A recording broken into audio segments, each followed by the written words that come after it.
नमस्कार, मी पंजाब डक. 19 जून, 20 जून आणि 21 जून या 3 दिवसामध्ये सरीव सरी येणार आहेत, भाग बदलत पडणार आहेत, सगळीकडे सर्वजोर पडणार नाही.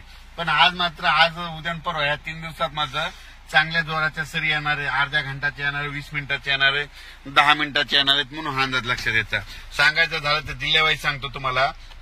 पुणे जिल्हा, नगर जिल्हा, धाराशिव जिल्हा, लातूर जिल्हा, त्याच्यानंतर बीड जिल्हा, त्याच्यानंतर नगर जिल्हा, संभाजीनगर, नाशिक तर खूप, उत्तर महाराष्ट्र खूप पडणार, त्याच्यानंतर जळगाव जिल्हे खूप पडणार, त्याच्यानंतर संभाजीनगर जोरात राहील, त्याच्यानंतर जालना देखील जोरात राहील, त्याच्यानंतर बुलढाणा देखील जोरात राहील, त्याच्यानंतर परभणी जिल्ह्यात राहील, हिंगोली जिल्ह्यात राहील, वाशिम जिल्ह्यात राहील, नांदेड जिल्ह्यात राहील, त्याच्यानंतर यवतमाळ जिल्ह्यात देखील राहील, धर्माबादकडे राहील, तेलंगणाकडून बी पडेल, त्याच्यानंतर विदर्भामध्ये अमरावतीकडे राहील, अकोल्याकडे राहील, वर्ध्याकडे राहील, अकोटकडे राहील. म्हणजे सांगायचं तर हे जिल्ह्यामध्ये मात्र ह्या 3 दिवसात मात्र पाऊस पडणार आहे.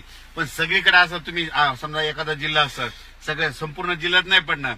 उदाहरण सांगतो, आमच्या परभणी जिल्ह्यात जवळपास 800 गाव आहेत, तर त्या 800 गावाला नाही, पण ह्या 3 दिवसात मात्र 70% गावामध्ये, 50-70% गावामध्ये पाऊस पडेल.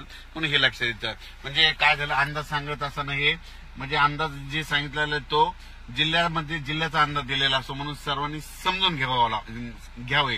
कारण की काय झालं, पाऊस सांगितलं की सर्वांना वाटतं आमच्या गावाला यावं, पण पाऊसच सांगितलाय भाग बदलत पडणार आहे. म्हणून सर्व शेतकऱ्यांनी हा अंदाज लक्षात द्यायचा.